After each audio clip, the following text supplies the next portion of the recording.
colourful Ted Walsh. Good afternoon to you, Ted. Good afternoon to you, Mike. I'd love to know what you were eating, Mike, that you can get so revved up every day about everything. Funnily enough, I was wondering if you were on the same diet. No, I'm not on a diet. I'm just on an old age diet now, just to keep myself regular. I posted on Twitter, Ted, that I was speaking to you today. All sorts of reaction. The general one was from Darren Smith, who is clearly Irish, and says, Matt, you better have the bleep button at the ready for the legend that is Ted Walsh. Should we have that, Ted? I wouldn't think so. I think your youth is on your side, Matt. Yeah. I tell you what, if I had you and Peter Casey on, we needn't have a beep, but we could just have a constant bleep for half an hour. I don't think my language is that colourful. No? No. It might be after a few moments with me. No. I think you're well able to account for yourself. Well, look, we're looking forward to chatting to you today. Obviously, this is, for many Jumps fans, the greatest time of the year, warming up for the Cheltenham Festival. Do you feel like that yourself? Oh, yeah. I look forward to Cheltenham. I get excited about Cheltenham. Cheltenham's a wonderful place. I mean, you can get excited about the Breeders' Cup, and you can get excited about Medea, and you can get excited about Ascot. But I like all those, but Cheltenham to me is special. And Ted, we look for you for strong opinions on these things, and usually you don't let us down. So let's get straight into it before we talk about some of maybe your horses. The Gold Cup this year looks an open Gold Cup. Have you a sort of view at the moment on where you think you might be pointing? And has Ruby said to you he's going to win on Silviniaco Conti? Well, sure, every jockey has got to be positive about his chance. If he's going out with a negative point of view, he's beat from start. I'm sure he's very confident about Silviniaco Conti. The right man trains him. He's already trained 4 or 5 Gold Cup winners. Ruby's ridden a couple of Gold Cup winners. So he's a lot of things. He's been doing everything pretty right all year long. I don't know if he's been truly tested all year, but everything he's been asked to do, he's done it well enough.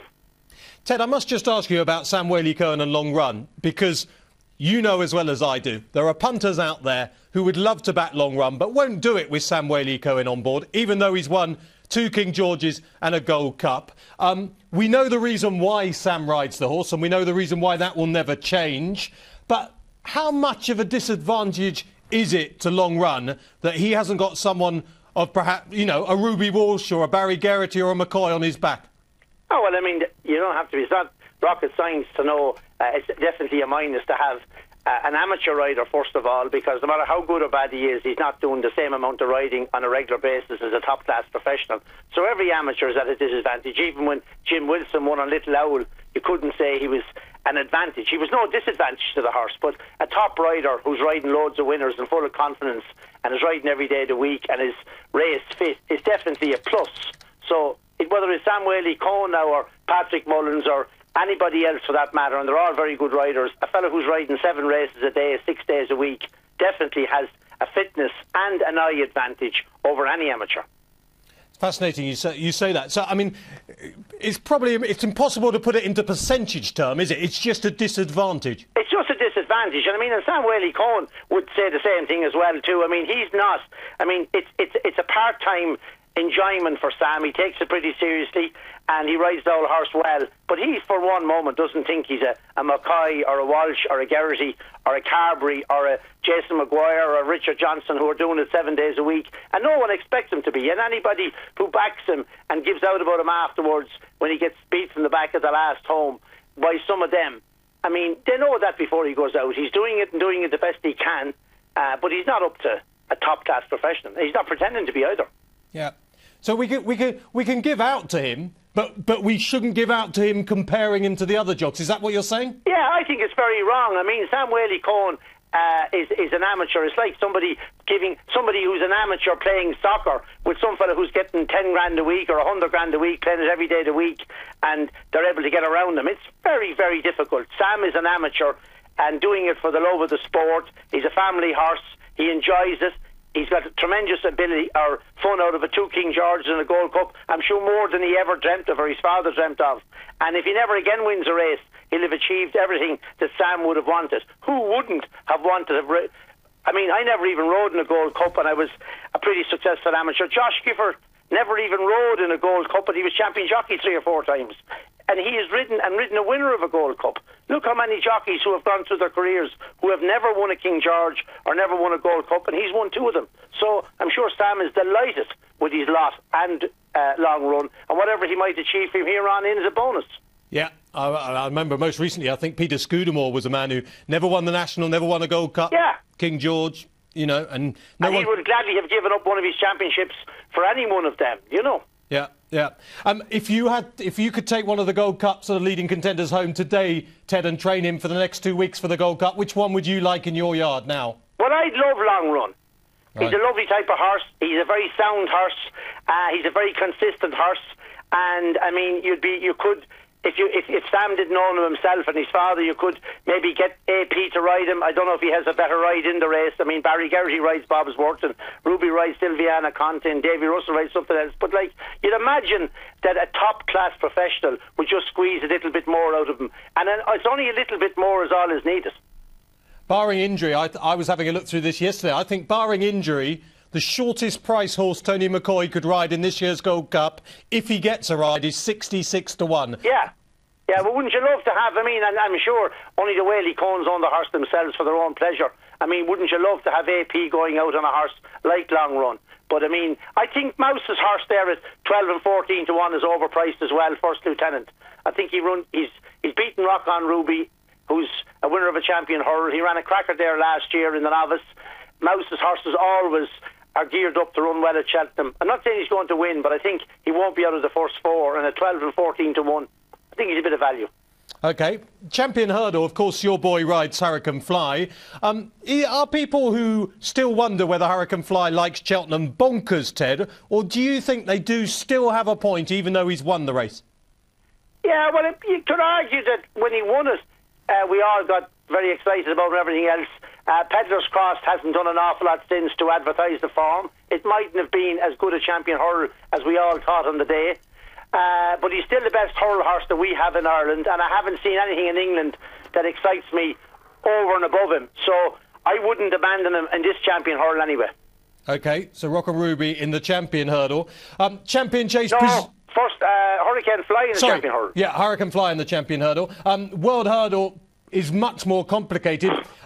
I've been very vocal on the fact that I think if just say Oscar Whiskey was trained by you, Ted, he'd be in the champion hurdle. He wouldn't be in the world hurdle at all. What about the world hurdle? What happens when you have to strangle a horse like Flemenstar had to be strangled to try and make it stay? Yeah, but I don't think you can... I was at the table one time with legendary Vincent O'Brien, and I was mad to quiz him up different things. And he says there's two things you can't do. You can't make a horse stay, and you can't give a horse speed. So either stays or he doesn't stay.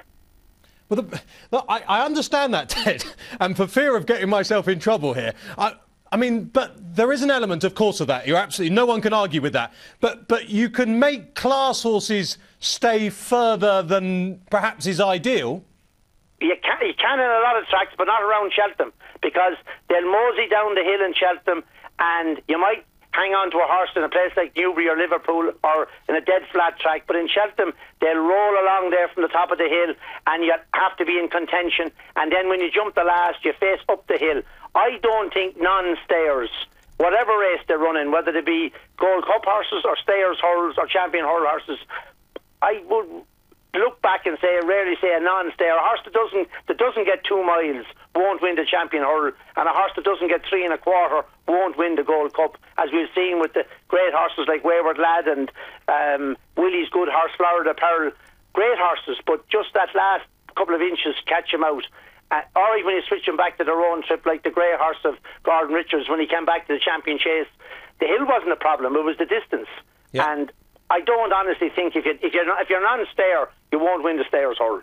OK, the great one man. So let's say then, look, you might think he does stay, but I don't think Oscar Whiskey's a proper stayer then. So we'll rule the favourite out. There's some Irish contenders in here, Monksland and Bog Warrior, who I think needs a bog. Well, do you have any opinion on the World Hurdle at the moment? It's a tricky old race, Ted. Yeah, it's a wide open race. I don't know. I wouldn't have any strong opinion on it anyway. The ground will be a big factor as well. If the ground comes up soft, I could see Bog Warrior running well, but I could also see the horse that's what's his name?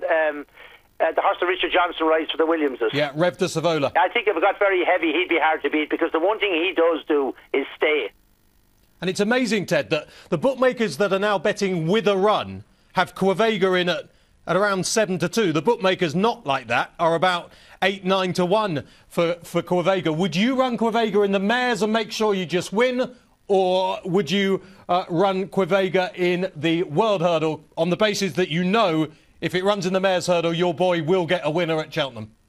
I wouldn't look at it upon that now. I mean, I think Quevega, Willie Mullins, is, I'd say, making the right decision. Right. He has done right through the last 20 years, so he's not going to make the wrong one now. But I would say Quevega is tailor-made for the race. She should go and win. It's all about winning. When you walk back into the winner's enclosure, the purists might say, oh, it's the World Hurl. But 95% of people would just love to walk in with a winner at Cheltenham. They get the same reception, whether it's the World Hurl or the Mares Hurl. It's different with the Champion Hurl or maybe the Gold Cup or the Champion Chase. They're the three races that maybe stand out as the three championship races. But the World Hurl is a good race. It's a good race to win, but it's still the World Hurl.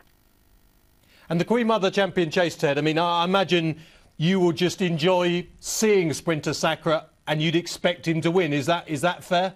Yeah, over the years, the Queen Mother Champion Chase, there's always been a good 2 mile. If there's a real good 2 mile champion chase around, they seem to have very little opposition. And this year that Moscow Flyer ran it, he had that good horse of Pipes, and he also had a Zertiop, who were 3 very good horses. But there isn't. The only slight danger is Sizing Europe, and he's getting a bit long in the tooth. And other than that, there isn't a 2 mile chaser in England or in Ireland within £21 or maybe even more of Sprinter Sacre. And it was been like that when over the years, if you look back, Dickens's All Horse Badsworth Boy, he was a class apart at the Champion Chase as well too. It can often be a weak enough race because basically nobody sets out to breed a 2 mile champion chaser. They set out to breed a Gold Cup horse, and they end up with a champion chaser because he can't get 3¼ miles. So it's a funny race. Michael Malloy's just emailed in, Ted. Our viewers often drink early, I think. He just says, hi, Matt, tell Ted Walsh he's a legend. I mean, that's nice, isn't it? I must get his name off you and send him a few quid. We got some more and we'll get to those later. And Pont Alexandra, has Ruby come home eulogising, I'm just about to say that, about Pont Alexandra? I mean, Willie Mullins seems to think this is possibly, you know, in the making, one of the best he's trained. Yeah, well, they thought that about Michael Dagan as a novice hurler, and he didn't let him down. He went to Cheltenham and he won on ground that they both think he's of the same calibre horse as Michael was the novice hurler, and hopefully he'll have a better career afterwards. But everything he's done about him, you'd have to be excited about him. He's been very good at Leopardstown and Navan. He's lightly raced. Horse's man in top of his form. If he gets beat, there'll be a lot of Irish fellas. I know he's not till the second day, but there's a lot of fellas, I'd say, heading home Wednesday night. Yeah, no, most definitely. And is there any horse that's sort of really exciting you that you just can't wait to see there, Ted? Sure. Listen, Mike, I'm so excited about the whole. I think every race, I'd love to see the first race. It'll be very good between Jet Ski and Your Tent or Mine, or whatever you call him, My Tent or Yours. He looks exciting winning that. I haven't, like, when you consider that race was won by a horse that went on and won the Champion Hurl, Martin Pipe's horse, and this horse won it every bit as easy, and he's running the novice. Jet Ski, Willie's horse is a very good horse, Una 2, lightly raced, huge reputation. They're 3 great horses. It'd be lovely to see them clash there together. When you consider a good horse like Melodic Rendezvous is a 10-1 shot, that's some race to start the meeting off with. It really is. I think Simon Sigan Overturn, really looking forward to that. Reminds me of Bob's Line and the other horse belonged to Nicky Richards. The Arkle there a good few years ago, Frank Berry and Neil Doughty. Can't think of the other horse's name, but there was a clash of 2 good horses as well too, and I think that'll be a cracking race. You know? No, I remember that great clash up. It was terrific, wasn't it? Some boy or some, I can't think of his name anyway. No, I'm like you. It's on the tip of my tongue. Yeah, in fact, I should remember. I'm older than you. I only just watched it the other day. Red and white colours. Anyway, it was that one. That was a great race. And I think this will be a cracker as well too. I hope both of them stand up, and I hope both of them arrive to the last with a bit in the tank, because Overturn, we know, battles, and Simon Sig is a class horse, and I'd just like to see, no excuses, best horse win. It'll be a great race if both horses jump well and stand up. It'll be one of the great races to watch. Got to ask you, Ted, which side are you on? Come on, tell us. Oh, I'm a Simon Sig fan at the moment. I mean, everything he does about him. I think the other horse is a wonderful horse, but at the same time, he's a lot of mileage on the clock. I think if there's any weakness in Simon Sig, he'll find it out, but I think the other horse is just a fresher horse. A winner, easy winner last year at Cheltenham. I just think he's less mileage on the clock and probably more improvement in him than Overturn has at this stage. Yeah, OK, fascinating. And of course, the greatest race of them all for some isn't at Cheltenham, it's the Grand National. And I've had emails in about Seabass already. Good run the other day in the brilliantly sponsored at the races Bobby Joe Chase. We chucked a lot of money towards you, Ted. You didn't quite pick it up, but you got some great prize money. And I got an email. This is from Eamon Duffy in Sligo.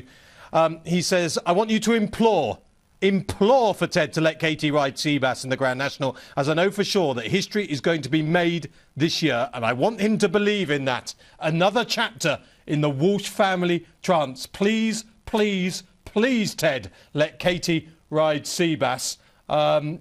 She will ride Seabass, won't she? We know that. Well, hopefully. I mean, Ruby obviously has if some of his more fancied ones from the two big stables he rides for fell by the wayside, obviously he'd be a serious contender. But I mean, my biggest worry now is it's 6 or 7 weeks away, is to get both horses there. They have to stay healthy and well and school and gallop, as any trainer tell you. It's a long ways away. A lot can happen between now and Cheltenham, which is only 10 days away, and a lot more can happen between now and Liverpool. I'm not thinking about that at the moment, Matt. Maybe the Tuesday before Liverpool, I'd be getting more excited when I know they're both there. Yeah. And as far as that run the other day was concerned, you must have been delighted. I mean, he's done everything right in his 2 runs, hasn't he? Yeah, he ran up to his mark. It's the first time he ran off 154. When he ran the National last year, he was 150 in England, 148 here. And the last time he's got up a few pounds along the way, and he earned it, but it's the first time he's run off 154, and he ran up to his mark anyway. He wasn't good enough to win now, and he'll be hard-pressed maybe unless things really fall in his line to win a national, because he's 6 pound higher than he was last year, or £4 or £5 in England, and just everything wanted to go right for him. He had a dream run last year, everything worked out well, but we'll cross that bridge when we come first. You're coming over to do a few Cheltenham nights with us as well, are you? Well, 1 or 2, Ted. Funny enough, just before I get to that, I've during our conversation, I've obviously been listening to you intently, but I've managed to find out that horse because it was annoying me. Noddy's Ride. Well done, well done. Yeah. Good man. Noddy's Ride. Noddy's Ride. It was a great race now. Neil Doughty rode him and Frank Berry rode the other fella, Bob's Line. And I think this will be a similar race. I hope we get as an exciting a result. Just tell us, Ted, Saturday evening, we go head to get it. I think it's the only time you put up with me for an evening, but it's always quite ferocious, isn't it? Because you do enjoy telling the crowd what an idiot I am for most of the night. No, I don't tell them what an idiot you are. Well, that's what happened last year, Ted. I mean, most fellas look at you. Matt, you're the sort of fellas either love you or hate you. Yeah. Yeah, and I mean, you're coming to Kill here to look after some of us, the local club here. We always help out there, and Ladbrokes have come to the rescue as well too. So it's always a good night. But you do plenty of them, and I must say you add a fair bit of colour to all the ones here in Ireland, because people either love you or hate you, but either way, they can't ignore you, Matt. Yeah, yeah. Well, I certainly found out last year, which side of the fence you were on. Anyway, there wasn't any love there, was there? No, you're always welcome to a cup of tea here. We might give you a kick in the rear end at the same time, but you're always welcome to get a cup of tea. What do you fancy at Cheltenham, Matt? I really fancy Melodic Rendezvous in that Supreme. I just think if it wasn't, no offence to Jeremy Scott, he's an up-and-coming trainer, but if that was, let's say Melodic Rendezvous was the horse that JP McManus had just bought, rather than, say, Jeski, I think it would be a 4-to-1 shot. Yeah. I genuinely believe that. He spat Puffin Billy out the other day. I know Puffin Billy may be lame, but just the way he cruised up to him looked class to me, Ted. Yeah, he did, but Puffin Billy, whatever he did or he didn't do, he didn't run up to scratch. He was beat a long ways out at Exeter that day. Yeah. He looked a sitting duck to me now. The other horse was impressive, but I don't for one moment think Puffin Billy ran up to mark. What about our O'Connor in the Triumph for Desi Hughes? I tell you, I mean, when that first ran, I remember, and you'll laugh at this, Ted, and you'll say, well, I'm not surprised you made such an idiotic comment, but I said in the studio, before he first ever ran, I said, my worry is will he stay? Because he'd only ever run up to sort of 8 and 9 furlongs on the flat. He clearly stays, we all know that now, very strongly, jumps well. He's got everything the old type of Triumph hurdle would need, Ted, sort of 20 years ago. Travels well, stays, jumps. I mean, I suppose the only question is the question the race will tell us, is he good enough? Yeah, well, I mean, he's got everything you'd want, and he's a super jumper. He'll love a bit of nice ground. He travels and jumps. And as I said, I think he'll be... it'll take a good one to beat him, anyway. Now, there's a couple of good ones in a Rolling Star was very impressive when he beat the horse that won the Adonis. They belong to Nicholson's at Cheltenham, and Far West did as well also. It won't be easy, but it's a good race. I didn't think Irish Saint did anything for that form, though, at Kempton the other day. No, he didn't. He was gutsy, though. He looked beat in the second last, and he kept going. The other horse beat him in a canter, Rolling Star, and he missed the last that day at Cheltenham when he beat him, you know. Your boy made very heavy of weather that on a short price favourite, Ted. Yeah, but sure, I mean, as long as he got it done. But I think we might win the Hunters again with Salsify. Salsify, I mean, look, Tammy's and Salsify, you've got great hunter chasers, haven't you? Yeah, well, I think Salsify, Tommy Hill's after a few hard races. Now, so is Salsify, but he missed run at Ferryhouse the other day, and the Sweeneys will have him fresh and well. I just think he's a very good horse. I think he's a bit better than an average hunter's chaser. I think he'll be hard to beat again. He's 3 and 4 to 1 there. I think he's a great chance. Will you run Battlefront? No, he's not good enough. Well, he was on a 10-timer the other day. Yeah, but that was point of points, and he'd been on a 15-timer if you kept him at point of points. But when you step into that grade, you want a bit better. He's not that type of horse. He was only beaten 4 lengths by Tammy's Hill.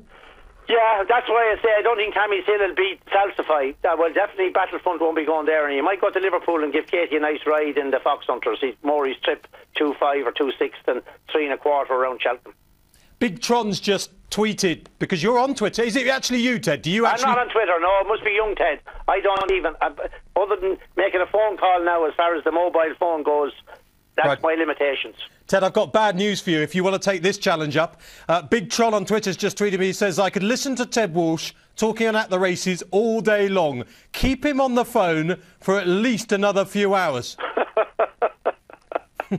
I don't know whether that's a compliment to me or an insult to you, but anyway, we'll take it as a compliment. Thank you very much. Can you imagine if I did that, Ted? Can you imagine, right? Anyway, you and me wouldn't be short of something to talk about anyway. No. Mr. McDonald on Twitter wants to know a Yankee from you. Do you know what a Yankee is, Ted? It's one of them bets you have in the betting shop. You put in 3 or 4 horses and or doubles or trebles, or maybe, is it 5 horses? I don't know what a Yankee is. Give us, just forget about the Yankee. Give us 3 for Cheltenham then, Ted, and then I'll let you go. 3 for Cheltenham. Oh, God. I'll give you 3 that are a different sort. I think Arabella Boy with Nina will be hard to beat in the cross country. Right. I think Salsify will be hard to beat in a hunter's chase. Okay. And I think after that, then I don't want to give you the obvious ones. Do you know what I mean? They're probably obvious enough. I suppose I'd stick in Point Alexander as well. He's probably good. Or maybe Ballycasey in the 3 mile. He's 5 or 6 to 1 there. A horse of Willie's in the 3 mile hurl. I don't know what you call the 3 mile hurl now. They change names every year. Yeah. You know? We've got a Yankee now, so you've given us 4, so that's perfect. And just a reminder, if there is anyone in your local area, the appropriately named Kill, which is something that a lot of people want to do to me. Yeah, me too. Yeah, so Saturday night, what?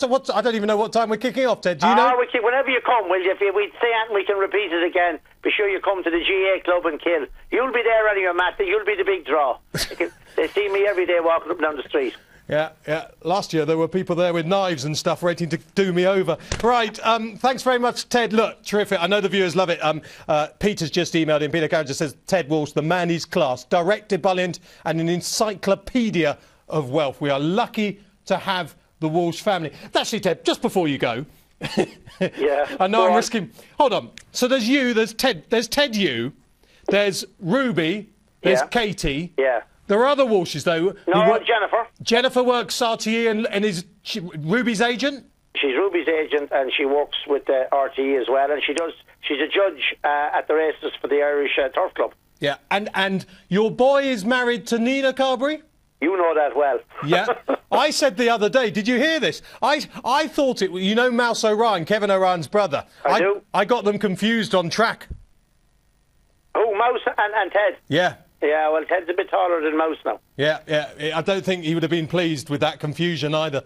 But, I wouldn't make it. Are there any other Walshes? Who else? Anyone else married off to anyone or anything? No. We have 3 married, and Katie's headed that way. Ted, you're very lucky because on this channel adverts have to come. So I am very lucky anyway. So I'm the luckiest man that you'll speak to all day long. I have love what I'm doing, and that's half the battle. And I get up every morning and go out and look at a horse like Colbert Station or Seabass and know how lucky I am. Oh, hold on. Colbert Station. He runs at Cheltenham. No, he doesn't. He runs in the National as well. He runs in the National, does he? Right, yeah. OK. Colbert Station runs in the National, but he won't run at Cheltenham. No, he's not even entered. OK. Well, that's why he won't run. That's as good as reasons any. Yeah. I'm on top of this game, Ted, as you know. Thanks for joining us. You're well done, Matt. Thanks, Ted. Good man.